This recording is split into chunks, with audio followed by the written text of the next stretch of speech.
Bueno, todo empieza por el mesodermo intermedio, que en la cuarta semana se va a pasar a cresta gonadal, y esta cresta gonadal se va a diferenciar entre la parte craneal y caudal. Y la parte caudal más que nada se va a tener que ver con las crestas genitales y la craneal con la parte de las zonas craneales. Y luego va a pasar que las células germinales primordiales que van a venir del epiblasto alrededor de la quinta o la sexta semana por paso por el saco mitelino va a llegar a las crestas genitales, y aquí se va a hacer lo que es la diferenciación tanto para gónadas o espermatogonias, y cuando no se encuentra lo que es el gen SRI se va a lo que son ovogonias. Y bueno, esto fue un extra que vamos a encontrar en el hombre en los cordones testiculares, en la mujer folículos primordiales y primorios, y en la formación del ovario más que nada es por las células de las crestas genitales que van a rodear a las células germinales primordiales y van a formar los cordones sexuales primitivos. Luego las células germinales primordiales por una división mitótica se van a diferenciar tanto en ovogonias, que se dice que se va a formar de 7 millones alrededor, que luego posteriormente ya sea porque nazca la mujer, bueno en este caso va a disminuir tanto. Y bueno, en la parte de la diferenciación en ovogonias se va a formar en folículos primordiales, y la maduración en la vida fetal dentro, y van a continuar luego ya de que la paciente haya nacido, ¿no? Y bueno, algunas en sí, la parte intrauterina, algunas van a pasar lo que es a hacer la división de meiosis, van a entrar a la profase y se van a diferenciar en ovocitos primarios. Bueno, en esta parte de aquí más que nada está la diferenciación tanto para mujer como para hombre. En mujer vamos a encontrar es normal, XX, y en varones pensar el XY, y eso se va a dar a base del gen SRI. Y vamos a tener aquí lo que es al WNT4 y también a la TAX1, que estas dos en sí van a servir para que no se dé la formación de las células de Leydig y las células de Sartori, y todo esto va a ayudar a la formación de ovarios, que va a dar estrógenos para estimular los conductos paramesonéfricos y estimular los genitales externos femeninos. Y en el caso del hombre, es más que nada que ya habíamos visto los temas que tienen que ver con la SRI, con el SOX9, con la formación de los testículos. Y el WNT4 se va a expresar para que ayude en los genitales, en las crestas genitales, para que dé la formación de los ovarios.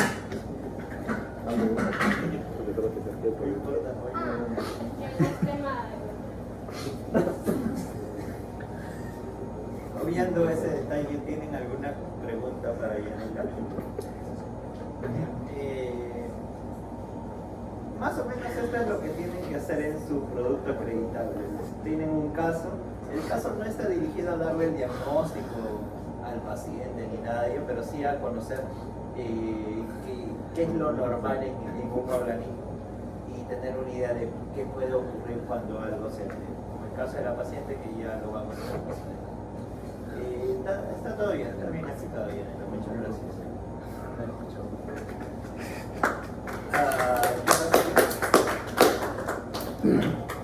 Miki, Jan, compañía.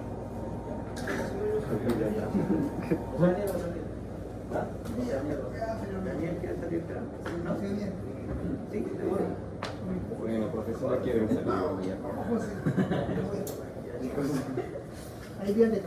A ver, ¿puedes leer tu pregunta? Bueno, es origen embriológico de las estructuras afectadas, pero sí. Lo que genitales es excelente. Entonces acá primero podemos dividir las dos etapas que hay, una diferenciada y otra diferenciada en lo que es el desarrollo embriológico. Acá están las semanas, la 4, 5, 6 y 7. La 4, 5 y 6 pertenecen a la indiferenciada, en la que hay formación de pliegue de labios escrotales. También están las zonas diferenciadas, por eso se llama diferenciada. Y la formación de conductos, el de Wolf, que posteriormente va a ser para el varón, que es el conducto mesonéfrico, y el de Müller, que va a ser para las mujeres el conducto paramesonéfrico. En la séptima semana tenemos la formación de los conductos de Müller, producida por San centímetros. ¿Qué pasó? no sé por qué dice AMH. Antimülleriana.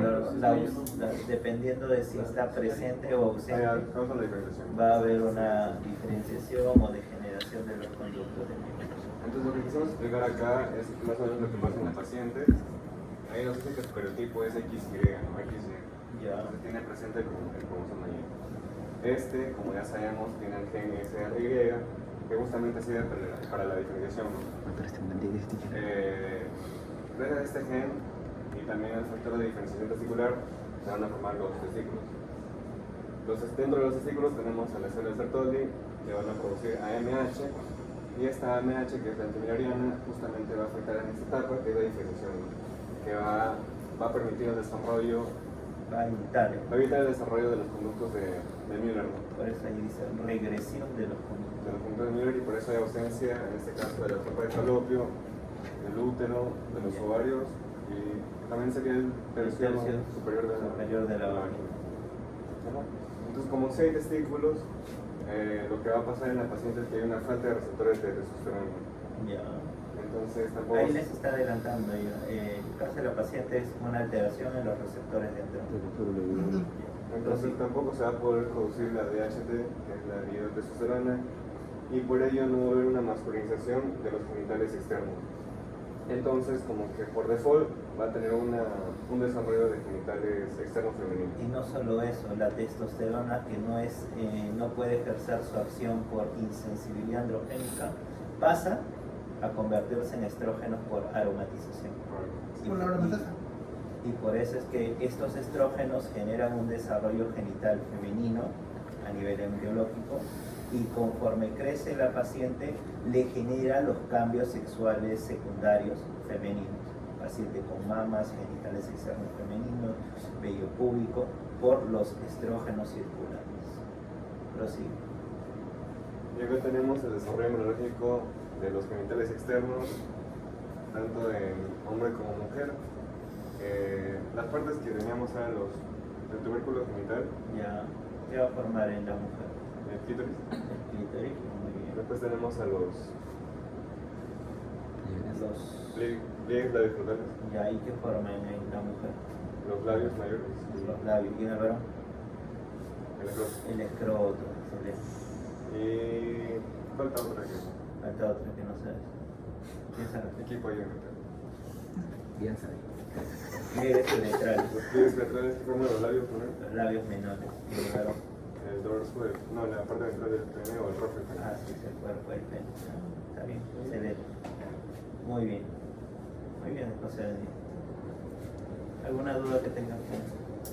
Bueno, en general la explicación está dada para que vean cómo es importante la presencia del cromosoma Y, la correcta función del gen SRY, la síntesis adecuada de testosterona y tener un receptor funcionante para que haya esta concordancia entre sexo genético, sexo gonadal y sexo genital. Alteraciones en cualquiera de estos puntos, por ejemplo en el caso en el receptor de andrógenos, puede ocasionar una discordancia entre el sexo genético, XY, y el sexo genital. En este caso la paciente tiene vagina y tiene genitales externos femeninos. ¿Quién va a salir en la siguiente parte?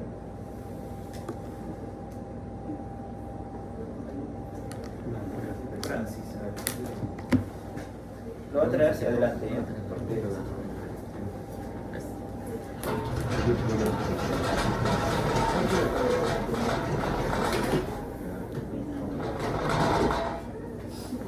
Más atrasito, más atrasito. prosigue, Más Francis. atrasito, más atrasito. Masito.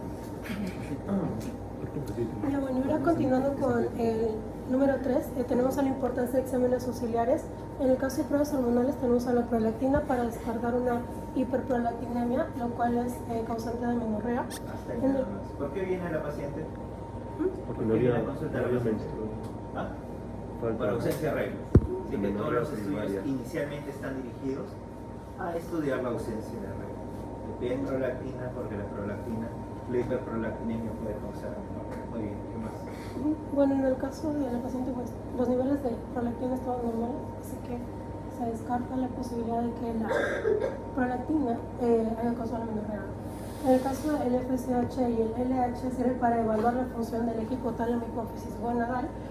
Bueno, en nuestro caso, básicamente la LH estaba aumentada y la FSH estaba normal, lo que, por así decirlo, apoya el diagnóstico del síndrome de Morris o el síndrome de insensibilidad a andrógenos.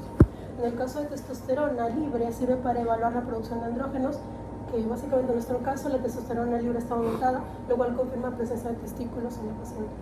En el caso de la ecografía transvaginal tenemos que sirve para evaluar la anatomía interna de los órganos reproductores y básicamente en el caso hay una ausencia de útero y ovarios, ¿no?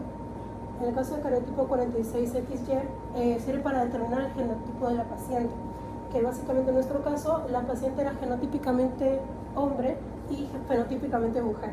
En el caso del test de VAR va a haber presencia del cuerpo VAR, que básicamente en nuestro caso el test de VAR salió negativo, pero ello va a confirmar la ausencia de un segundo cromosoma X activo. ¿Qué es el corpúsculo de VAR, Francis? ¿Qué significa que hay un corpúsculo de VAR presente? El test de VAR, lo están mencionando. ¿Qué significa? ¿Qué implicancia tiene? Por ejemplo, te hacemos una muestra de un hisopado a nivel oral. ¿Encontramos en tus células corpúsculo de VAR? Lo mismo acá, por ejemplo, a Andrea. Le hacemos un hisopado. ¿Podemos encontrar corpúsculo de VAR en su célula? Lo normal es que sí encuentre en mujeres, porque al tener dos cromosomas X, uno se inactiva y se forma o se observa como un corpúsculo de VAR. En el caso de la paciente, pese a ser fenotípicamente mujer, no se encuentra un corpúsculo de VAR. Eso me debe hacer pensar en que hay una ausencia de un cromosoma X. Y por eso le pide el cariotipo. Y en el cariotipo corroboramos por qué es esta ausencia de corpúsculo de VAR, porque la paciente tiene un genotipo XY. Continúa. En el caso de la laparoscopía sirve para una visualización de las gónadas y la extirpación, y la biopsia sirve para confirmar la naturaleza de las gónadas extirpadas. Bueno, en nuestro caso, en el caso de la biopsia va a haber una presencia de testículos infantiles y en el caso de la laparoscopía va a haber una extirpación de ambas gónadas. Debe hacerse la extirpación, es parte del tratamiento. Estamos frente a un caso de insensibilidad androgénica. Es una paciente que ha tenido un genotipo XY, lamentablemente ha tenido una alteración genética que ha alterado la función de los receptores de andrógenos. Así que pese a haber desarrollado testículos, la testosterona producida por estos testículos no ejerce su acción de forma adecuada por la alteración en el receptor. ¿Para qué es importante la testosterona en la etapa embrionaria, Francis? Funciones de la testosterona. Básicamente el desarrollo de los testículos para diferenciar a una persona. El desarrollo de los testículos está dado por el SRI, por eso es que la paciente tiene presencia de tejido testicular. Pero esos testículos están en las bolsas escrotales. ¿Dónde estaban los testículos? En el conducto inguinal, ¿cierto? ¿Por qué no bajaron los testículos hasta las bolsas escrotales? ¿Alguien? Por falta de testosterona. Porque una de las funciones de la testosterona es el descenso gonadal. Si hay una alteración en el receptor, pese a tener testículos, no va a haber un descenso gonadal completo. ¿Por qué tiene genitales femeninos pese a tener un genotipo XY? Por lo mismo, al no tener una respuesta androgénica por alteración del receptor, no se puede diferenciar el genital externo en masculino. Es más, que esta testosterona, estos andrógenos, se convierten en estrógenos por aromatización y el estímulo que va a tener el genital externo indiferenciado en etapa embrionaria va a ser para su transformación en genitales femeninos. Por eso que estas pacientes nacen con la parte externa femenina. Tiene gónadas XY, ¿por qué no tiene útero, trompas, ovarios? Uno no tiene ovarios porque tiene un cromosoma Y. Y no tiene útero, trompas porque gracias a la presencia del cromosoma Y degeneran los conductos de Müller. Pero tampoco va a desarrollar, o en los casos de feminización completa, no desarrolla epidídimo, no desarrolla vasos deferentes, entre otros, porque tampoco hay respuesta completa a la testosterona. Por eso hay una alteración en la diferenciación sexual. Estas gónadas que están en un lugar incorrecto pueden generar cierto riesgo de cáncer. Eso lo van a ver en la parte de epidemiología. Bueno, en relación al síndrome de Morbus tenemos a la parte epidemiológica que va de 1 a 20.000, de 1 a 20.000 a 1 a 64.000 recién nacidos del sexo masculino. Y bueno, tenemos que como causa principal es una mutación del gen en el receptor de andrógenos AR, que va a ser en el cromosoma X, XQ11, Q12. Y bueno, también tenemos que va a haber una herencia ligada al X recesivo. Aquí por lo que entiendo es que el padre es como que el enfermo, la madre es como que la portadora, y el resultado de cuando tengan hijos va a ser que si tiene 2 hijos hombres y 2 hijas mujeres, un hijo hombre desarrollará la enfermedad, estará enfermo, el otro hijo hombre estará sano. En el caso de la parte de las hijas, una hija mujer va a ser portadora y la otra hija va a ser... Algo así. Es como la herencia ligada al sexo que está con nosotros. Si el gen que está en el cromosoma X está alterado, para que se exprese, tiene que ser el único cromosoma que tenga el paciente. Por eso es que solo se va a expresar en el XY. Si hubiese una alteración similar en la mujer sin dar, no hay problema. Le damos la vuelta entonces.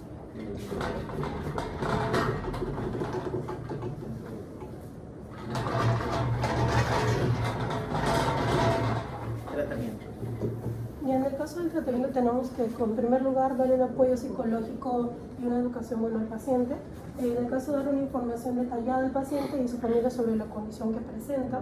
Y también la parte de brindar un apoyo emocional para lidiar con la identidad de género del paciente. Luego tenemos el caso de una cirugía laparoscópica, que consiste en la extirpación de gónadas masculinas, que como prevención se puede dar como prevención a tumores testiculares y evitar la producción de hormonas masculinas. Luego tenemos a la terapia hormonal, que sirve para inducir características sexuales femeninas, que va a ser los estrógenos y la progesterona. Más estradiol, más estrógenos.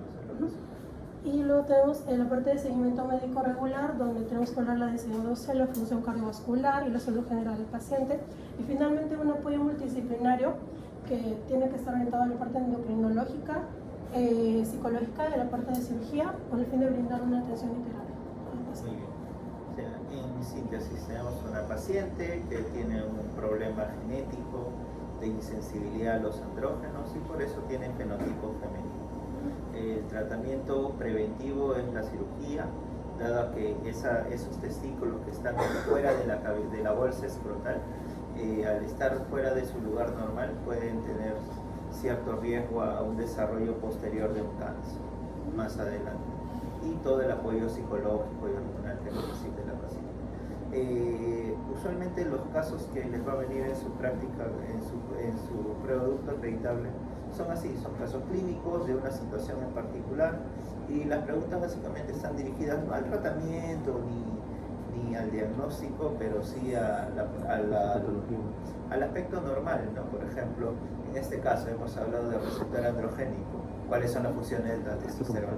Me tienen que decir descenso gonadal, genitales externos masculinos, desarrollo de los conductos de Wolff, y fuera de y en la parte de la pubertad, caracteres sexuales secundarios masculinos, tiene una función a nivel hematológico también, aumenta la hemoglobina, y así. Así que más o menos así van a estar dirigidas las preguntas. Vayan practicando desde ya y no fallen, porque como verán, en la práctica vemos un poquito más de cosas que en la teoría. ¿Alguna duda que tengan? Si no hay ninguna duda, chicos, son bien.